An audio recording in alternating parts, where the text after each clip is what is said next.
आपको आज इंटीग्रेशन के क्वेश्चन कराऊंगा जो प्रीवियस ईयर में आए हुए हैं। 12th मैथ के क्वेश्चन है ये स्टूडेंट, 12th मैथ आरबीएसई।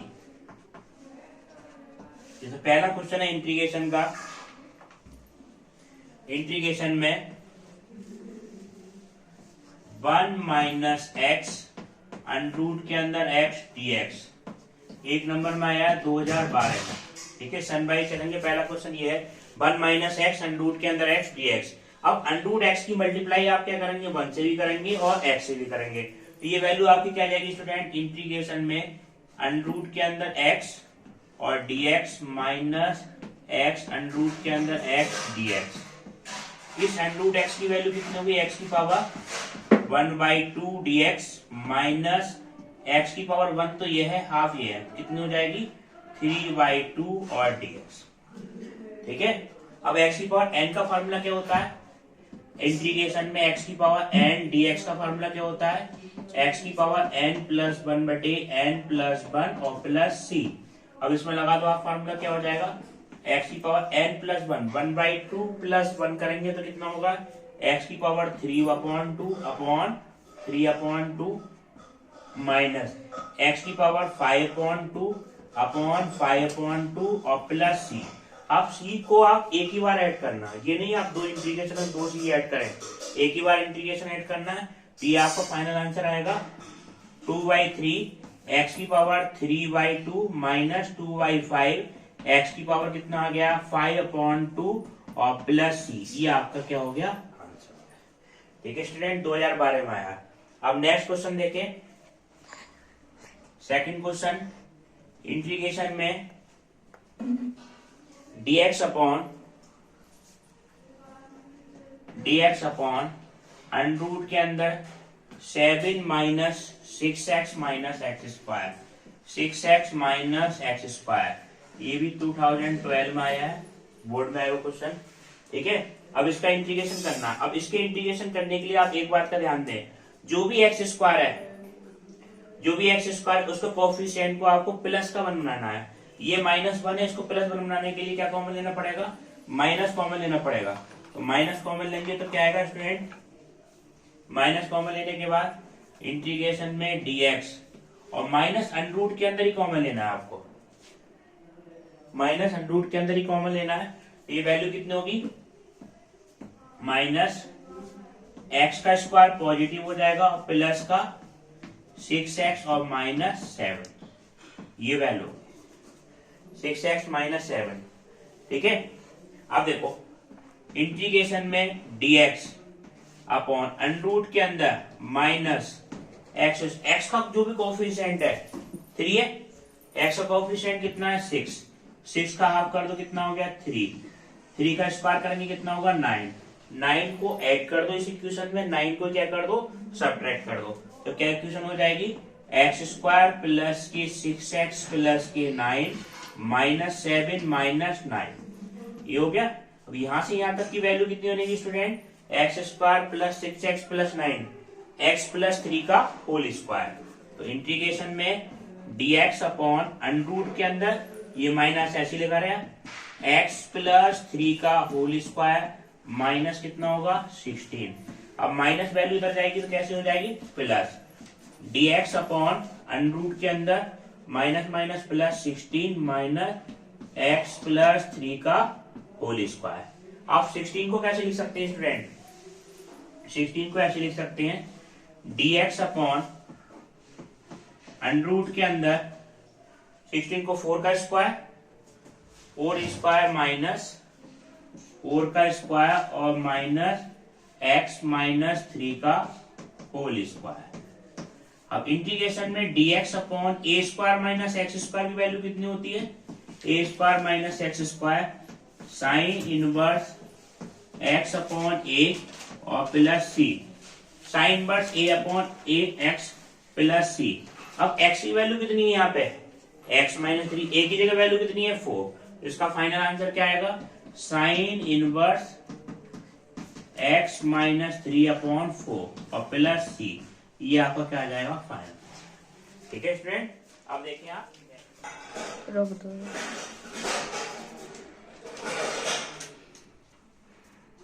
अब इसको इरेज कर दो, फिर से स्टार्ट कर दो।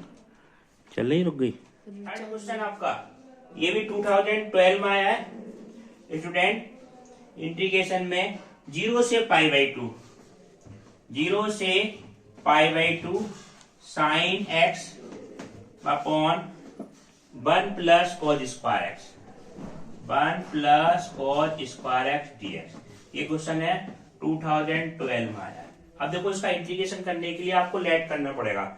इंटीग्रेशन करने के लिए आपको साइन एक्स को टी के बराबर मान लो आप, ये नीचे वाली कॉज एक्स को वैल्यू क्या माने आप, टी के बराबर। कॉज एक्स को क्या माना हमने, लेट करा t. Now differentiate it with respect to x, x के सापेक्ष इसका क्या करो आप, अपतुलन करो। तो इसका डिफरेंशियल क्या हो जाएगा, माइनस के साइन एक्स dx बराबर कितना हो गया dt। तो साइन एक्स dx की वैल्यू कितनी होगी, साइन एक्स dx की वैल्यू कितनी हो जाएगी, माइनस dt। अब जब भी हम कभी लेट करते हैं तो आपको अपर लिमिट लोअर लिमिट दोनों को क्या करना है, चेंज करना है। अपर लिमिट कितनी हो जाएगी, cos π/2, और cos π/2 का मान कितना होगा, 0।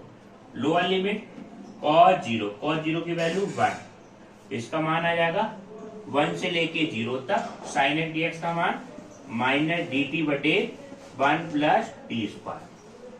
अब देखो एक कंडीशन होती है, अगर माइनस चिन्ह को हटाएंगे, माइनस चिन्ह हटाएंगे तो इसकी वैल्यू क्या हो जाएगी, लोअर लिमिट को अपर में चेंज कर दो, अपर को लोअर में। ये प्रॉपर्टी होती है। 0 से लेके कितना हो जाएगा स्टूडेंट, 0 से लेके 1 तक, और dt बटे 1 प्लस टी स्क्वायर। ये किसकी वैल्यू होती है, tan इनवर्स टी की, tan इनवर्स टी। लिमिट 0 से लेके 1, अपर लिमिट रख दो, tan इनवर्स 1 माइनस कितना आ गया, tan इनवर्स 0। tan इनवर्स 1 की वैल्यू कितनी होती है, π/4 माइनस 0। तो इसका फाइनल आंसर कितना आएगा स्टूडेंट, π/4। ये आपका क्या आ जाएगा आंसर, ठीक है। अब नेक्स्ट क्वेश्चन देखें स्टूडेंट। नेक्स्ट क्वेश्चन क्या है, नेक्स्ट क्वेश्चन 2012 में आया क्वेश्चन है, मॉड का क्वेश्चन है, 0 से लेके 4 तक, और इंटीग्रेशन में मॉड में x माइनस 1 और dx, इसकी वैल्यू निकालनी है हमें, ठीक है। तो इसका मान निकालने के लिए वो क्या करें, अब इंटीग्रेशन की देखो प्रॉपर्टी है, मॉड वाली प्रॉपर्टी 0 से लेके 4 तक है। इस नंबर को यहां तक लाए, 0 से लेके 4 तक। अब इसका आप टर्निंग पॉइंट निकालते हैं। मॉड वाले क्वेश्चन जिसमें भी निकालना है आपको टर्निंग पॉइंट निकालना है। तो टर्निंग पॉइंट आपका क्या आएगा, ये मॉड के अंदर वैल्यू कितनी है, x माइनस 1 dx, ठीक। अब x माइनस 1 को क्या रखो आप, 0 के इक्वल रखो, तो x इक्वल टू कितना आ गया, 1। 1 is the turning point of this limit. अब 1 से 0 से लेके 1 तक और 1 से लेके 4 तक।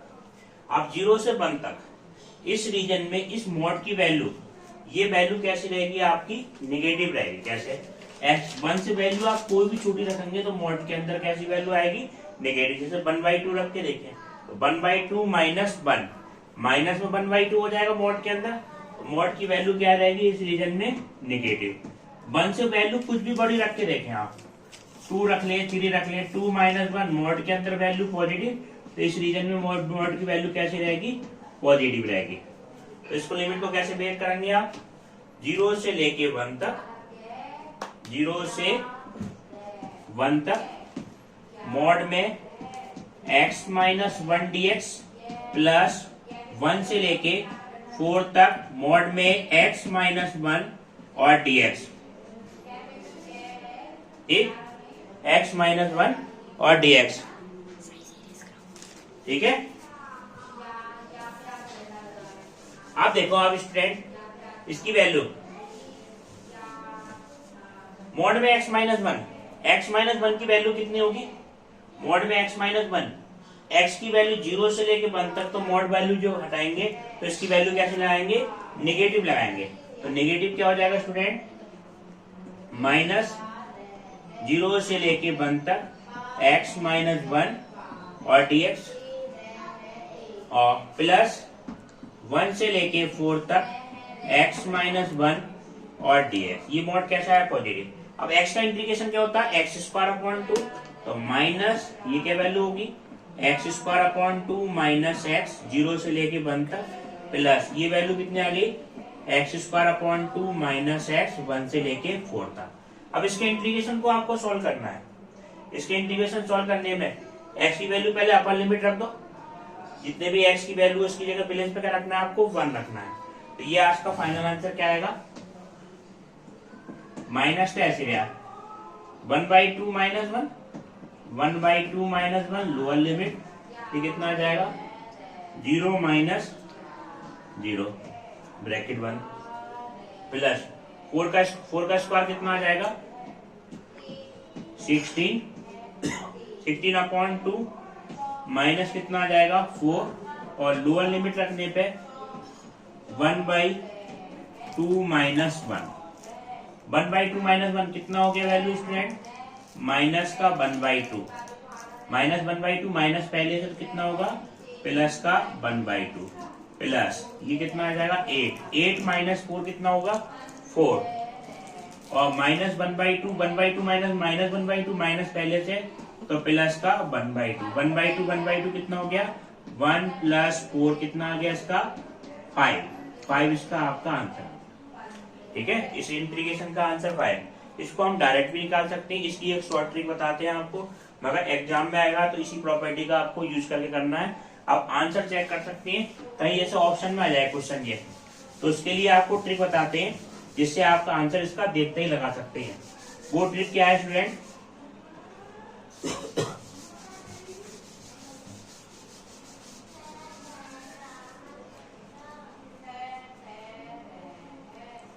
अब देखो जैसे मॉड की प्रॉपर्टी क्या होती है, मॉड का ग्राफ किस तरह से बनता है, मॉड एक्स का ग्राफ इस तरह से तो बनेगा, एक्स बराबर 1 पे क्या आएगी वैल्यू मिनिमम, इस तरह से ग्राफ आएगा। अब ये वाली वैल्यू 0 से लेके 4 तक, यानी कि एक्स का मान 0 यहाँ पे होगा और 4 तक 1 2 3 4, एक तो रीजन ये बना आपका, एक एरिया आपका ये आ रहा, इसका एरिया निकालना होता है इंटीग्रेशन।